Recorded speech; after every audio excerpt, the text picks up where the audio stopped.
Good morning. Welcome to Trading Hour. It's 8 Thursday morning. I'm Reema Tendulkar. With me, Surbhi Upadhyay. The Nifty and the Sensex are sluggish. They're in the red, not by a whole lot, just down about 0.25%. But banks is where the action is. The Nifty Bank is up 250 points, and it's all courtesy one stock, HDFC Bank, right? Yes, finally, we're talking about HDFC Bank. Yeah, as the leader, the giant has risen, I guess, is what you were going to say. And it's really powering the bank Nifty, because otherwise trends have been fairly muted once again. It's been a week of consolidation. 150 points between the low and the high on the Nifty. That's all we've managed throughout, this week actually is what I'm saying. The lower end of that trading range is where the Nifty is right now, closer to 22,350. Higher end of that range is 520 thereabouts. So it's just consolidation that continues. We will spend a lot of time telling you why HDFC Bank is doing what it is. But on the flip side, look at the other drags. Reliance just has not been contributing. A couple of other names like Bharti, and even within banks, HDFC Bank is a bit of a lone ranger. Some of its peers like ICICI is on your screen. Look at IndusInd Bank, not really contributing too much. So within banks, it's really an HDFC Bank powered rally. But Reema, today is after many, many days, we don't have a very healthy advance decline ratio also. So it's not like the mid-cap market is lighting up as was the trend till now. And one more point, absolutely, the advanced decline ratio is split right down the middle, the two lines have converged. Just getting back to that point about HDFC Bank, not just today, but even earlier this week, HDFC Bank had outperformed. Week to date, HDFC Bank is up 4.5%. 4.5% on a week to date basis, while Kotak Mahindra Bank and ICICI Bank are down 2.5% this week. Which means in this week, HDFC Bank has outperformed its peers by close to about 7%. So even in the run-up to that quarterly update, buying had emerged in HDFC Bank, and that's clearly the big story of the day.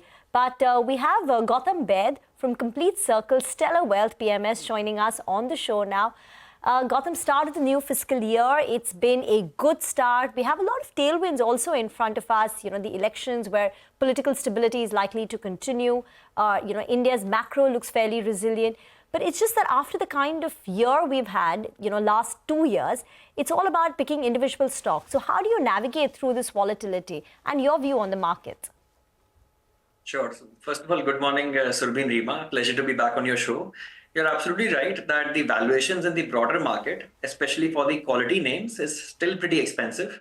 Early in March, there was a short-term sell-off, which led to the hope that maybe we could get more reasonable prices. But quality names tend to get bid up very fast after every correction. And that is exactly what we saw in the last few weeks. The quality stocks are the ones which have bounced back the fastest. And I believe from here on, the markets will become more narrow.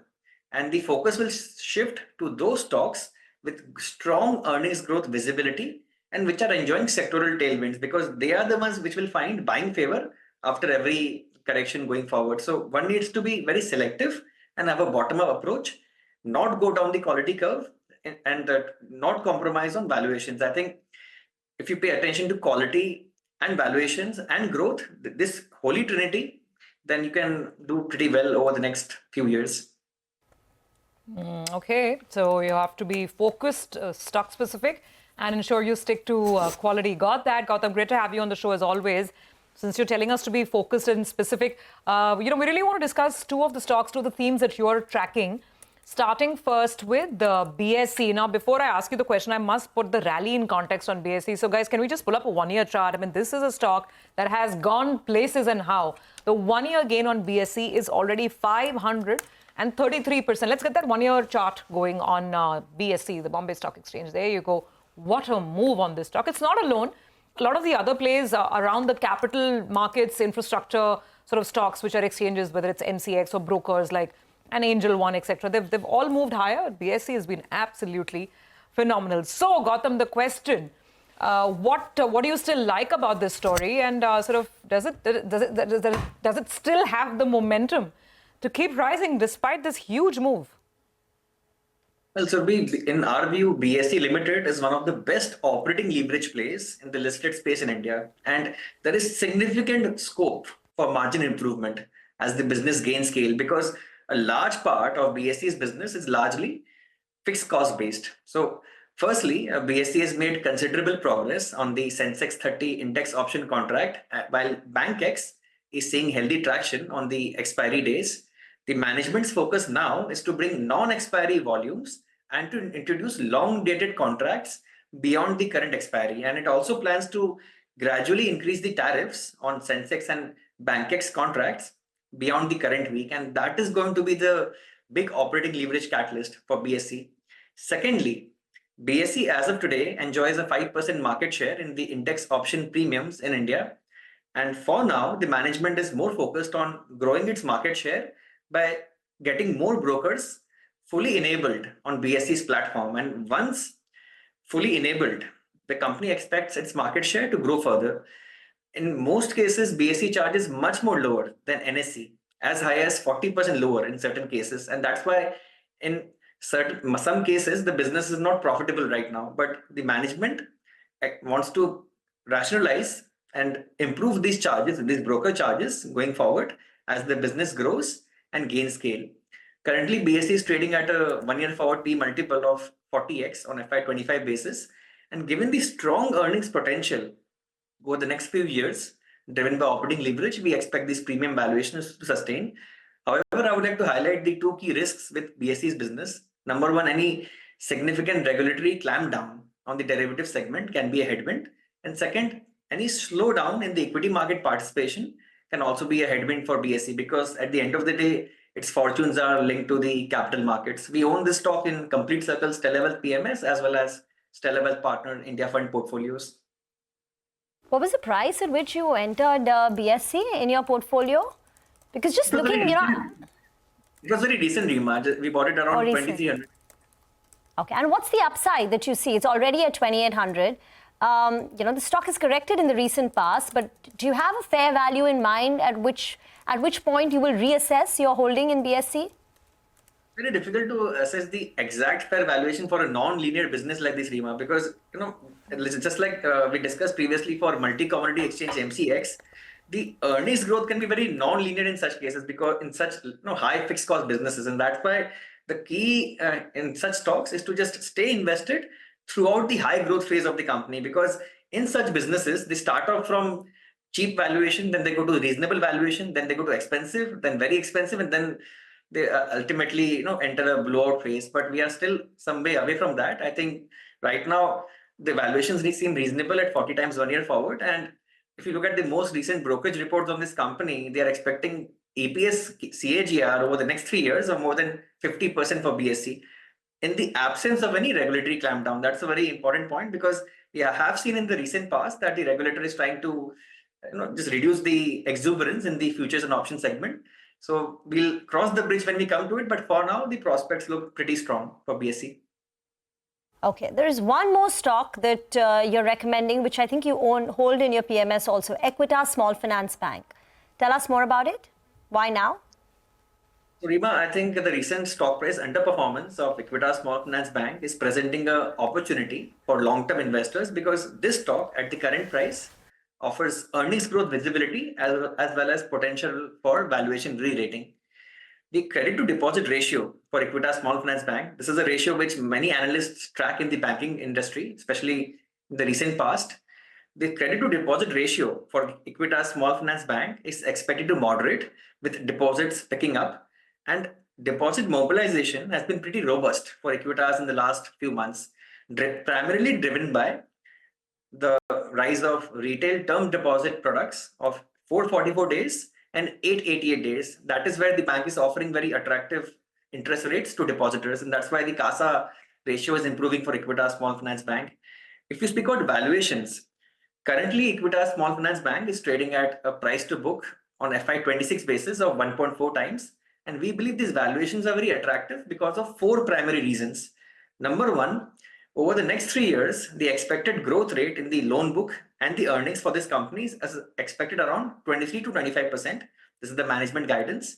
Secondly, Equitas Small Finance Bank is going to be a significant beneficiary of the upcoming rate cut cycle, because 82% of Equitas Small Finance Bank's loan book is at a fixed rate, and that will ensure a quick recovery in its net interest margins when the rates soften. So that may lead to further re-rating of the company. Third factor which can drive re-rating for Equitas is ROA, return on asset delivery of 2%, with room for further ROA expansion over the next few years, driven by a steady cost-to-income ratio, improving net interest margins, and benign credit costs. So that may also, and we have seen in the private banking space in India that banks with an ROA of 2% or more generally trade at a price to book of 2.5 to 3 times. So there is sufficient room and valuation comfort here at the current price. Finally, what can lead to re-rating of Equitas Small Finance Bank, in our view, is the well-diversified loan book. 81.5% of Equitas loan portfolio is in non-MFI. So 81.5% of the loan book is secured in nature. And Equitas Small Finance Bank also has a better CASA ratio compared to most of its peers. The CASA ratio stood at 32.7% at the end of Q3. And that also gives us comfort that going forward, as investors look at the broad metrics of this company, we may see some valuation re-rating. The key risks for this company, though, are intensifying competition for deposits, which can put pressure on net interest margins. And the second risk factor for Equitas Small Finance Bank is worsening asset quality and its MFI book. Okay, fair enough. So that's the upside. Disclosure, you own this stock in our India Fund and PMS. Got it. So you own the stock. You've laid out a couple of the reasons why you're quite optimistic on it. It's an interesting point about the large chunk of their book being fixed. So when we get into this downward rate trajectory, this is not a company that will be as impacted as perhaps some of the others. So interesting one. Gautam, stay on, because we're on the subject of financials. We want a broader view, with you as well on overall beyond Equitas. And let's start with what other than today's big newsmaker, HDFC Bank. We've got Abhishek joining in. So Abhishek, tell us, how do those deposit mobilization numbers look? Because that's what it's all about, right? The fight, the chase for deposits. Well, in a tight liquidity scenario, they have been able to grow their deposit base very strong on a sequential basis. The deposits are up 7.5% quarter-on-quarter. In incremental wise, it's up 1.66 lakh crore in a tight liquidity scenario, when it was up 1.5 lakh crore when the liquidity was good in Q4 of FY23. Even on a sequential basis, the incremental deposit growth is 4 times of what incremental deposit flow they saw in Q3 FY24. CASA ratio has actually improved on a sequential basis. We have seen CASA being a tough spot for many bankers, but HDFC Bank has been able to improve its CASA ratio by about 45 to 50 basis points despite strong deposit growth. Retail deposits are up 6.9% sequentially. Advances growth are on weaker side at 1.6% sequentially. Domestic retail advances have grown by 3.7% sequentially. Commercial and rural banking have grown by 4.2% quarter-on-quarter. Now, other wholesale loans that have declined by 2.2% on a sequential basis, and that's impacted the overall advances growth this time around. CD ratio, that's dipped sharply to 105.4% when compared to 111.5% in the previous quarter. Back to you. But I guess, Abhishek, that's along, expected lines. I mean, I'm guessing this is a strategic move, because in any case, I guess it's become more about shoring up deposits. Perhaps, bigger banks feel that loan growth will take care of itself. But, Abhishek, what about the others? We've got updates from a whole lot of other lenders, right? What stands out for you? Well, 3 of them that stand out. If you take a look at the AU Small Finance Bank business momentum, it's been pretty strong, and it continued even in last quarter. So deposits are up 25.7% YOY and about 8.8% quarter-on-quarter.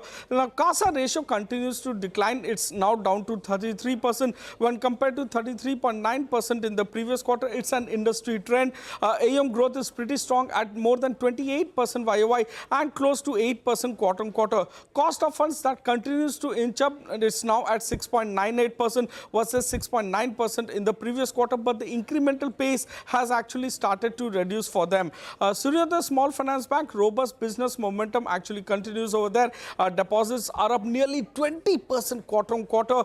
CASA ratios actually improved sharply to 20.14% when compared to 18.5% in the previous quarter. In absolute value, CASA deposits are up more than 30.5% quarter-on-quarter. Disbursements are strong, growing at 38.6% YOY and about 30.6% sequentially. AUM growth is robust at 41.5% YOY and close to about 13.8% quarter-on-quarter. Their asset quality has also seen a marginal improvement, with gross NPA ratio being down by 10 basis points quarter-on-quarter. RBL Bank, now again the deposit growth over there is pretty solid over there. So deposits have grown by 21.9% YOY, which is one of the highest that you are seeing in last 3 years. Sequential deposit growth is about 11.55%, which is the highest that you are seeing in last 5 years on a sequential basis. CASA ratio, that's improved sequentially. That's a heartening point to see. 35.2% CASA ratio in Q4 versus 33.8% in the previous quarter. Loan growth 19.2% YOY is the lowest that you are seeing in last 3 quarters, and it's up about 4.6% quarter-on-quarter. Their CD ratio, now that's declined sharply by 550 basis points on a sequential basis. There could be some pressure on the net interest margin, but we'll wait for the results to come out. Back to you. Okay, thank you very much for that. Gautam, are you surprised by the aggressive deposit mobilization that we've seen across from the ones which have reported their quarterly updates, HDFC Bank and even the others, as Abhishek was pointing out? Has that taken you a bit by surprise? Do you think this could be an industry trend? And therefore, is there a risk to margins? Well, Rima, you're absolutely right that this intensifying competition for deposits can lead to NIM compression. But over the last few months, we have been seeing a lot of banks giving very attractive rates to the depositors to attract these deposits because of the RBI mandate to bring the credit to deposit ratio down. But I think, leaving this part aside, I would also like to add one important point here that, in the investing field, I think we should focus on those areas where there is decreasing competition. Right now, in the banking sector, you are seeing a lot of increasing competition for deposits, but there are certain areas within financials where the competition is actually reducing. I saw the ticker of Muthoot Finance flashing on your screen a short while ago, and in that particular industry, because of the RBI's recent actions against IIFL Finance for its gold loan portfolio, the competitive intensity is greatly reducing in that particular industry, and therefore the leader of the organized pack, that is Muthoot Finance, may benefit the most. And it's a leverage play on increasing gold prices. And just earlier today, gold prices crossed $2,300 an ounce. So I think that looks like a very interesting play, and the valuations are very reasonable. So that should be definitely researched a bit. Okay, just one quick word. Avenue Supermarts, right? This was a sleeper stock. But, in the last 1 month, some brokerage upgrades started coming through. ICICI Securities, CLSA initiated coverage. And then this quarter's, quarterly update looks quite good. Is Avenue Supermart a part of your PMS, or is it, are you looking at it actively right now, given the underperformance, and therefore maybe its time has come? Well, Rima, in spite of the recent underperformance, the valuations are still very nosebleed in our view. It's extremely expensive, and we do not have coverage on Avenue Supermarts in either our India Fund or our PMS. And in our PMS and India Fund, we look for companies which are growing much more faster on a secular basis. And unfortunately, Avenue Supermarts does not fit our criteria there. So neither the growth criteria, neither the valuation criteria, neither of the criteria are being met here.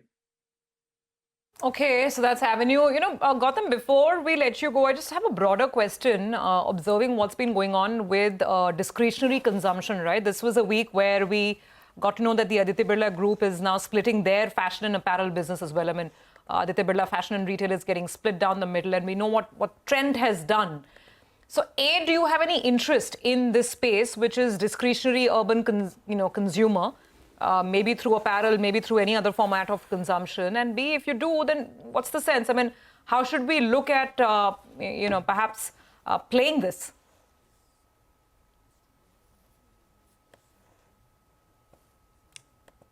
Gautam? Yeah. Yes, sir. I missed the last part of the question, but yes, we do have exposure to Cello World, as discussed in our previous interaction. Our exposure to discretionary consumption. It's a leader in opalware, glassware, and consumer wear, and that is where we have exposure. And in most of the other consumer discretionary stocks, the growth rates are not really that appealing for us right now to take exposure, but we're monitoring this space pretty closely because this is the time when the sector is undergoing a bit of a short-term headwind and a bit of a slowdown, that you can buy into good quality franchises at reasonable prices. So we are actively monitoring this space. Okay, all right, Gautam. Good chat with you as always. Thank you very much for joining in. We look forward to the next one. You have a good rest of the day. Thank you. Thank you. All right, well, with that, we do have to take a quick break. Markets are absolutely flat. It is all about the bank Nifty, courtesy HDFC Bank. We'll take that break, come back and actually also look at commodities, see what's happening on that side of the market. Manisha Gupta is going to be with us.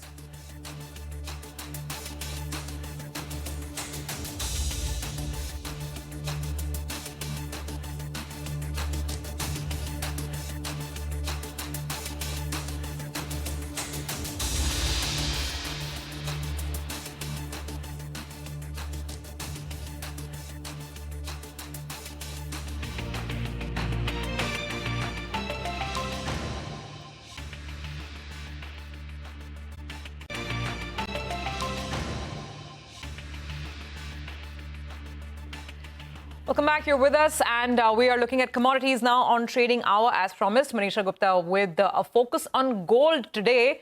Never a dull moment in this market. We keep hearing about these new records on a daily basis. What about today, Manisha? Well, yes, yet another day where you are looking at all-time highs in case of gold prices. $2,300 ounce is done now. So when you look at the Indian markets, we've made an all-time high of 70,600. I mean, you can see that on your screen, 7,100 at this point in time. But it has been one big bull run that you see continuing in case of gold. There have been various reasons for buying. It's geopolitical tensions. You've seen dollar decline. The Fed rate cut is quite imminent right now. And then there is speculative higher move also. Short covering as well continuing to support the markets. And today is a day when you have seen the dollar also decline. So all of that really supported the markets. When you look at this chart on how we've seen gold perform month-on-month basis, we were actually in the negative for the month of Jan. Feb was quite flat. March saw good gains, and April until now has seen 4% of a jump up come in for gold already. And gold is one part of it. Silver seems to be catching up quite strongly right now. Silver is trading at a 26-month highs in the global markets, and in the Indian markets at 79,000 rupees per kg. It's an all-time high coming for silver as well. 70,000 rupees on gold. I have nothing to say. I'm still digesting that statement, Manisha. But aren't you glad you're married already when the price is not and all your purchases are done now? Nothing. 70,000 is without the taxes, by the way. Oh, good God. And I'm making charges. Good. Whatever little purchases I did last year, I'm just feeling my notional gain, so I'm feeling good. Reema, what about you? Well, I got married long back, so I'm sitting pretty right now. But thank you very much, Manisha, for joining in. The other commodity that we're focusing on is oil, because Brent crude prices also continue to race towards $90 per barrel. Listen in to RBC Capital Markets' Helena Croft on her outlook on crude prices and where they're headed. So we just had an OPEC monitoring meeting today. They basically rolled over the 2 million barrel production cut. So the June 3 meeting is going to be when OPEC basically makes a decision, hold the line on production cuts, put more barrels on the market. But if OPEC is slow in ramping up, I do think the Biden administration will have little option but to go back to the SPR. China demand has held up better than expected. I mean, I think that's part of the reason that when we think about why OPEC isn't putting barrels on the market now, they still want to wait and see where demand shakes out. Okay, we will slip into a break on that note. On the other side, we'll talk market technicals. We'll invite Soni Patnaik from JM Financial Services.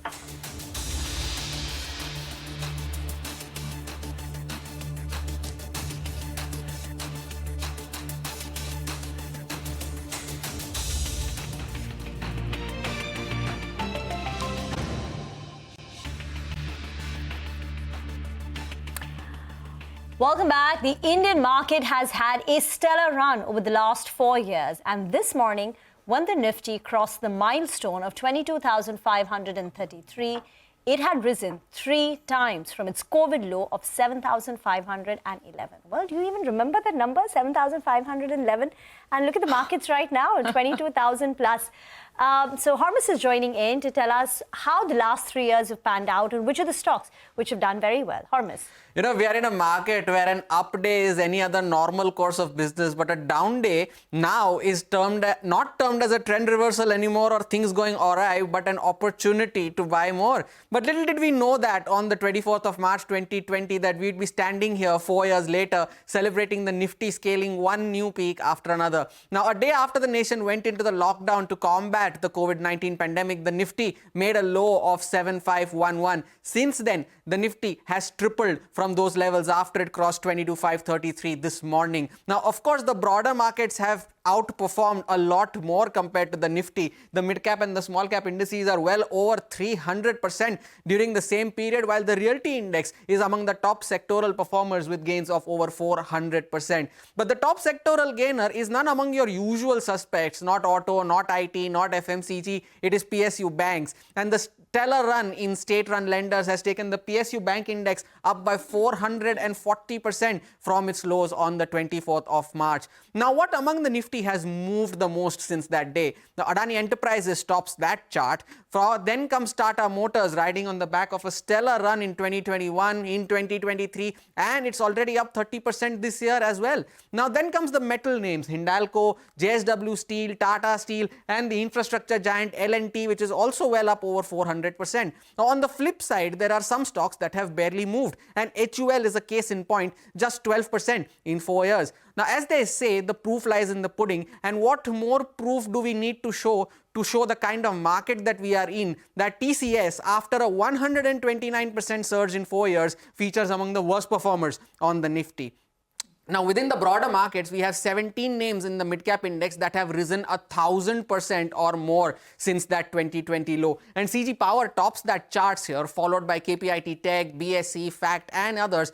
And we can't not talk about Suzlon in a market like this that also features in this list, along with stocks like RVNL, Persistent Systems, Tata Elxsi, and APL Apollo. Now, if there are 17 mid-cap stocks, the small caps have done more better, with 24 names returning over 1,000% since March of 2020. And this list includes stocks like JBM Auto, Tata Tele, Titagarh, BLS International, along with stocks like Electra Green Tech, and featuring names like Apar Industries, Ramkrishna Forgings, Tejas Networks, and Tanla Platforms also finding a mention here. So there you have it, the Nifty 3x from its March 2020 lows, and we can only hope that there is a lot more to come going forward.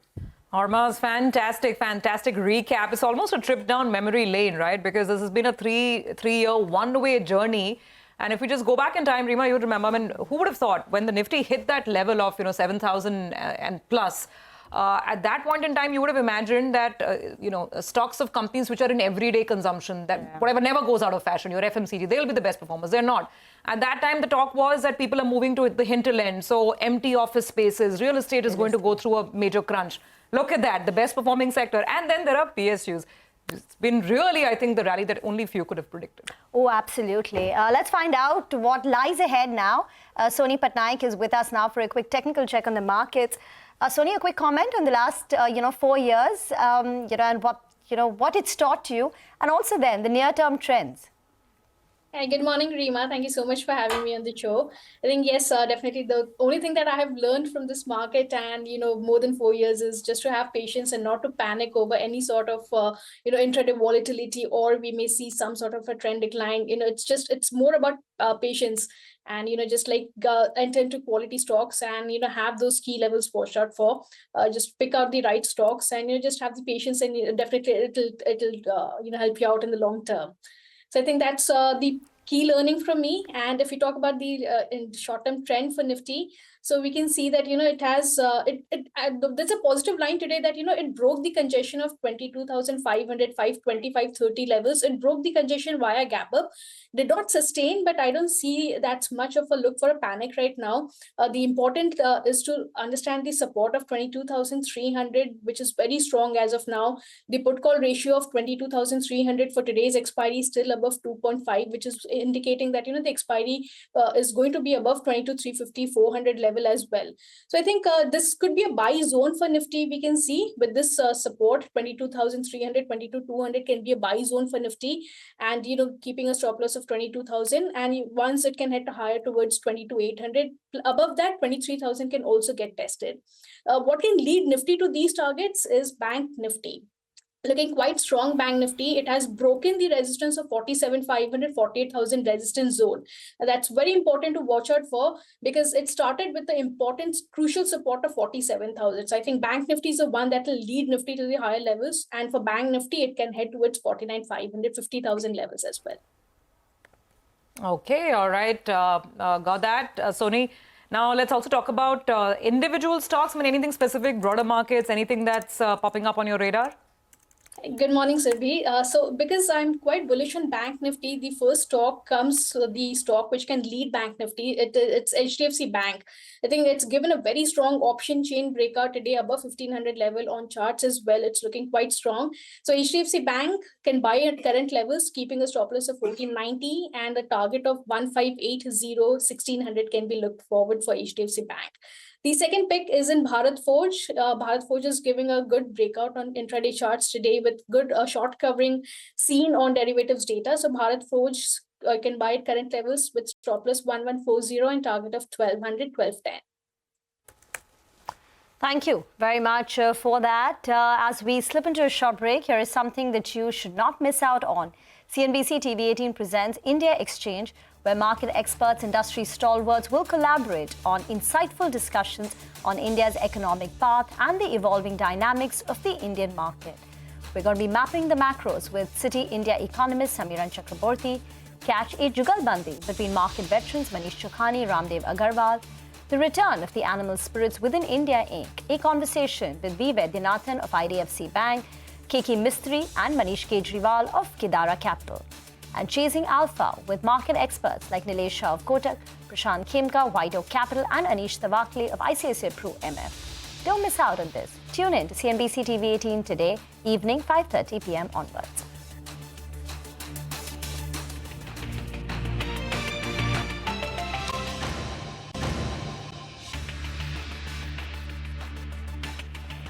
Welcome back. Here with us on Trading Hour. Let's now talk about some interesting brokerage notes that have come in this morning. And there's a specific take from JP Morgan that we've got. JP Morgan has turned bullish on a bunch of stocks. They've actually upgraded their ratings on several. Rima, I remember we spoke about this last quarter as well. JP Morgan, which was a long time bear on Indian IT, it started sort of changing its stance, maybe calling for a bottom. So what are they saying now? Well, they've titled their report is How Do You Make Money in IT Now with the recovery having pushed out in the second half of the year, right? There is no recovery in sight for the next 6 months. Your best case is things pick up in the second half of the year. So they're presenting with you 3 ideas. Top of it is a persistent system where there is and these are the 3 upgrades: persistent, LTI Mindtree and KPIT Tech. So on persistent systems, it's an upgrade from a neutral to an overweight. So across the board, they're largely still neutral to bearish only. But on KPIT Tech, it's an upgrade with a target price of 4,400. On LTI Mindtree, it's a neutral now, and KPIT Tech too is a neutral. Now let's get to why they've upgraded these 3 stocks. First on LTI Mindtree because of the recent underperformance. So since LTI Mindtree came out with their Q3 numbers, I think they're talking about Q3 calendar 24. That's the January numbers. When they came out, the stock is down 22%, underperforming the broader markets and the IT basket. On persistent systems, which has been one of the best performing mid-cap IT stocks, and earnings growth has been very strong, JP Morgan believes there is more earnings growth. They've upgraded their earnings estimate. So revenue forecasts have gone up by 2%, estimates have gone up by 40 basis points, and EPS upgrade of nearly 5%. So that's driving the upgrade on persistent systems. And for KPIT Tech, it's the strong deal wins, which are in the pipeline. They're expected to close in FY25, and therefore that will drive a 20% earnings growth for KPIT Tech in FY25 and FY26. So these are the 3 key calls and the reasons why they've upgraded it. But as I said, on LTI Mindtree, KPIT Tech, they're still a neutral, which means from the current price, it's not a significant upside in terms of their fair value. Now, on to Q4, they believe Q4 will be soft, but it will be ignored by the market. When companies like Infy and HCL Tech come out with their annual guidance, it could disappoint a few people. If Infy guides for a 2 to 4% kind of growth, HCL Tech guides for 4 to 6%. But given Nifty IT's recent underperformance in the last 1 month, according to JP Morgan, the downside from here could be limited. And that in itself is a fairly strong statement. So even though recovery may be pushed out, at least in the near term, the downside could be limited. Okay, so that's what's making them a little less bearish, maybe mildly optimistic on at least a couple of these plays out there. Well, with that, let's move on. Look at some more stocks that are in focus today. Angel One is on the radar, and the stock's actually been trading a little negative. This after the company's gross client acquisition slowed down for the 3rd consecutive month. So we got the numbers out. What do they mean? Clearly, the street is a little worried. Vamakshi is joining in. Vamakshi, Angel One was always a story of this huge retail equity revolution built on, a lot of digital market infrastructure. So tell us, what do the numbers say now? Well, absolutely, Surbhi. When you look at the numbers on a monthly basis, for the month of March, the gross client acquisition stood at 8.4 lakh as compared to 10.1 lakh, which is a downtick of almost 16.8% on a month-on-month basis. Now, this is largely negative because gross client acquisition has actually slowed down for the company for the third consecutive month. The total client base, however, has grown at a slower pace of 3.8% on a month-on-month basis to around 2 crores. Angel One largely relies on income from the F&O segment, and the market share specifically to this segment has managed to slip by almost 25 basis points on a month-on-month basis to 20% as compared to 20.2%. In fact, in the commodity market as well, they managed to lose market share after a brief recovery that we saw in the month of Feb. The commodity market share has slipped by 160 basis points thereabouts on a month-on-month basis to 58.8%. Average daily turnover also has taken a knock of almost 2.6% month-on-month, down to almost 44 lakh crore as compared to 45 lakh crore in the previous month. The number of trading days were lesser in the month of March as compared to the month of February, mainly on account of the holidays, but this could account for slight of the impact that came on Angel One, but nevertheless the client acquisition has slipped, and that is the reason why we're seeing a very sharp fall in the stock as of now.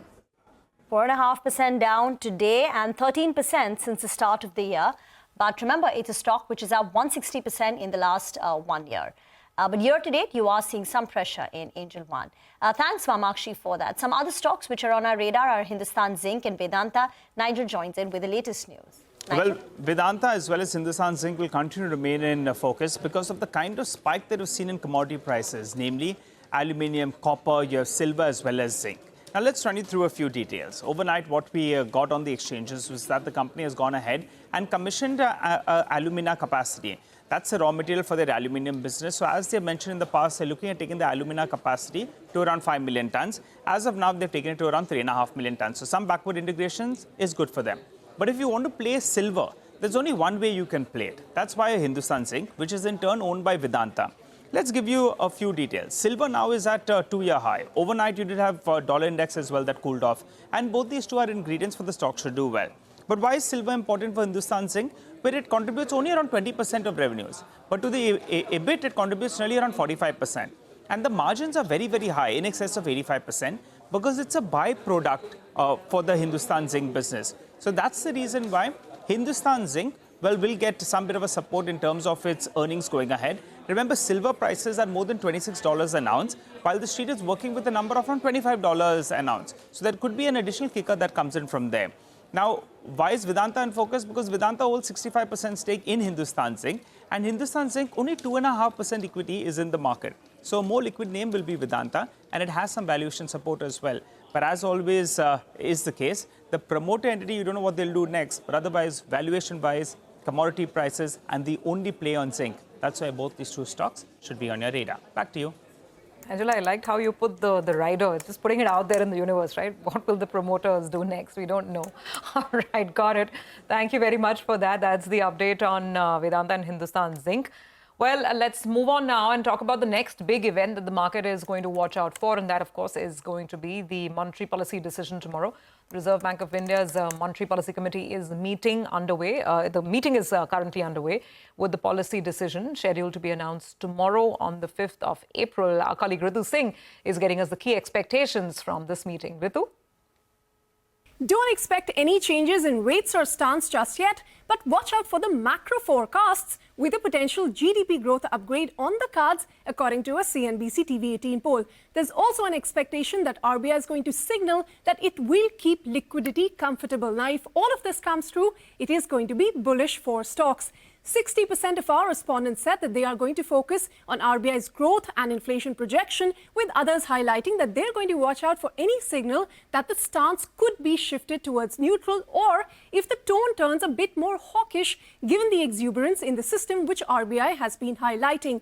No one is expecting rates to be tinkered with in this policy. In fact, most of our respondents are also expecting the stance of the policy to be left unchanged at withdrawal of accommodation, with just about 10% expecting that RBI will prepare the markets for a shift in stance going ahead.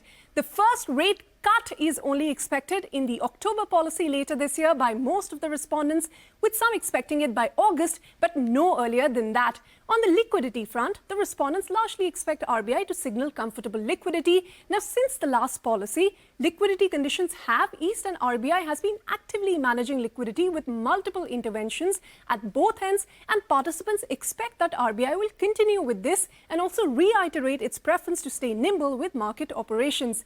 The inflation forecast for the current fiscal is also unlikely to be changed just yet. Now, while vegetable prices continue to remain volatile, the RBI could find some comfort in the softening core inflation. But on the growth front, half of the respondents are expecting an upward revision, with the domestic growth data remaining robust. The RBI is expected to raise the GDP growth forecast for FY25 anywhere between 7.1 to 7.5%. As per 50% of our respondents, the other half are expecting it to be left unchanged. As to how the governor will sound absolutely even is the broad consensus. So rates on hold, stance unchanged, some tinkering in the macro projections are the expectations that we are going into this policy with. Of course, the governor's comments in the press conference later about recent regulatory measures, for instance, against financial entities, the larger message from those are also things that we are going to keenly watch out for.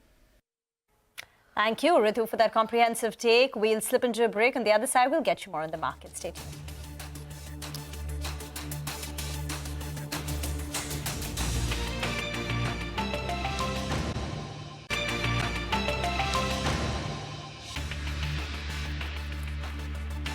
Welcome back. Here with us on Trading Hour. Let's look at some more stocks that are in focus today. Avenue Supermarts has been holding out quite nicely in green territory after reporting its fourth quarter business update. Mangalam, how does it look? Well, it looks very good, as the stock move is telling you as well. You know, it's a 20% growth that the company's reported on their standalone revenue. That's closer to 12,400 crores on the top line. Of course, quarter on quarter, it's declined a little, but that's largely because of seasonality. The third quarter had the festive season as well. But the way to look at this number is 20% revenue growth in this quarter. How does that compare with the average over the last 4 years or so? The compounded average for the last 4 years has been 14%. So on that count, it is higher. Secondly, the store addition year on year has been 12.5%. So 20% revenue growth with 12.5% store addition implies that, the same store sales growth has been extremely high as well, close to around 9 to 10%, which of course would mean that it is the highest that we've seen in the last many quarters. Things look like they're improving. The other thing that the street liked is 24 stores that they've added in the fourth quarter, making this year's store addition at 41 itself. Typically, the fourth quarter is when they add the maximum number of stores in the year. But 24 is something that, it's beating the analyst estimates as well. What are the things we need to track now going forward when the numbers are reported? The gross margin trajectory, the performance of their non-FMCG sales in the mix, because that's the one that has been reducing in terms of contribution, and that's impacted their margins. And finally, the ramp up in their e-commerce business, which is DMart Ready, which has been slow and steady, but that's something we'll have to watch out for. The stock has already seen a 40% run up from its 52-week low, still about 20-25% away from its all-time high. So important to see where these numbers actually stack up when it comes to the bottom line and margins. Okay, thank you very much for that. We'll get into a break. As we do that, we'll get you some opinion on the markets and sectors. Listening to Dheeraj Agarwal of Ambit Investment Managers. Two things are helping the market sentiment in the near term. There is a clear dovish tilt by the Fed in the March 20th meeting. Now, although they keep on going a little bit back and forth in the subsequent statements, but I think on the whole the tilt is dovish. And second, our strategist was telling us that most 2 months or 3 months going into elections, the markets have been strong. Optimism is building up that number of unfinished agendas of the last term could get completed in the next term, etc. This always happens. So, we could see a near-term bit of a move. Medium term, I think the markets will continue to be choppy. Consumption weakness, which started with only rural weakness a quarter or 2 quarters ago, now seems to be percolating upwards even to the urban products and demand. That's a little bit of a worry. Two-wheeler theme I liked, but from the current prices and the current valuations, I'm slightly more cautious. The stocks have done phenomenal run. For example, Bajaj has done almost 50% kind of a run over the last 5 or 6 months. Hero has done beautifully.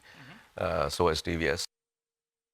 I think in terms of sectors and specific push with respect to either the capex plan or PLI, the government has already done a fantastic job. Some structural changes on the agriculture side, which was also tabled and pulled back in the previous term. I hope some of it comes back because it's time we do some, touch some of these holy cows in the country.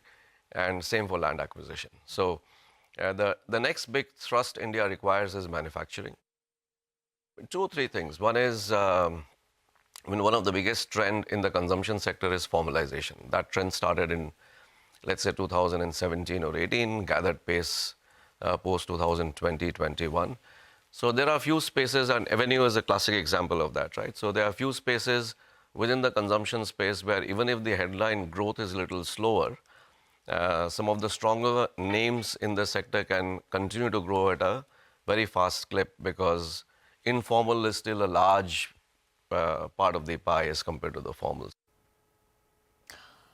All right. Well, as we take a break, we have an announcement to share with you all. We're launching CNBC TV18's first ever live personal finance webinar, CNBC TV18 Accelerate Personal Finance Handbook with Sonia, where she will be joined by 3 well-known experts on Saturday. That's the 11th of May, 9 a.m. onwards.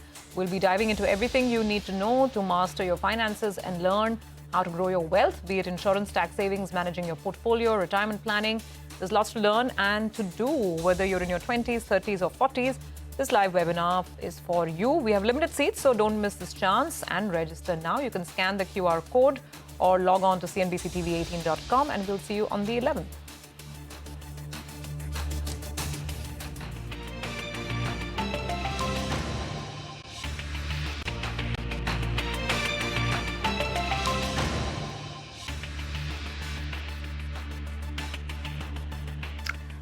Welcome back. Turning our attention to the global markets and, what are we likely to, hear from the Fed now?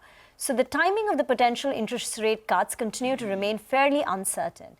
Now, speaking at a session at Stanford University, Powell said that it will take a while for policymakers to evaluate the current state of inflation and then decide on the potential rate cuts. Listen in. Recent readings on both job gains and inflation have come in higher than expected. The economy added in an average of 265,000 jobs per month in the 3 years through February, a faster pace than we have seen since last June. On inflation, it is too soon to say whether the recent readings represent more than just a bump. We do not expect that it will be appropriate to lower our policy rate until we have greater confidence that inflation is moving sustainably down toward 2%. Given the strength of the economy and progress on inflation so far, we have time to let the incoming data guide our decisions on policy. If the economy evolves broadly as we expect, most FOMC participants see it as likely to be appropriate to begin lowering the policy rate at some point this year. Okay, all about trying to figure out what those indications mean. When will the Fed cut rates?